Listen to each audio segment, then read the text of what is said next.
గణతంత్ర దినోత్సవం సందర్భంగా కళానిలయం స్వచ్ఛంద సేవా సొసైటీ ద్వారా స్వర్ణనంది పురస్కారాన్ని గచ్చిబౌలికి చెందిన పిల్లి సంజయ్ ఆనంద్ అందుకున్నారు. సరస్వతి ఉపాసకులు శ్రీ దైవజ్ఞ శర్మ చేతుల మీదుగా అవార్డు అందుకోగా సినీ నటులు గుండు సుదర్శన్ శాలువతో సన్మానించారు. పిల్లి ఆనందరావు జయశ్రీ దంపతుల కుమారుడైన సంజయ్ ఆనంద్ ఎంబీఏ విద్యను అభ్యసించి హైదరాబాద్లో వ్యాపారవేత్తగా స్థిరపడి గో గ్రీన్ సొసైటీ ద్వారా అనేక సేవా కార్యక్రమాలు చేపట్టారు. ముఖ్యంగా గో సంరక్షణ కార్యకర్తగా గోవుల పోషణ కోసం ప్రతి సంవత్సరం అనేక రకాలుగా తన సంపాదనలో కొంత భాగాన్ని గోవుల కోసం కేటాయిస్తుంటారు.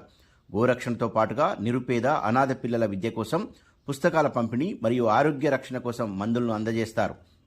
ఈ సందర్భంగా ఆయన మాట్లాడుతూ, ఈ అవార్డు రావడం ఎంతో సంతోషంగా ఉందని, అవార్డు నా బాధ్యతని మరింత పెంచిందని, రాబోయే రోజుల్లో మరిన్ని సేవా కార్యక్రమాలు నిర్వహిస్తానని అన్నారు.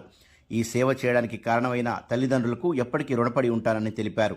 తన తండ్రి పెంపకంలో సేవా దృక్పథాన్ని అలవర్చుకున్నానని గుర్తు చేశారు.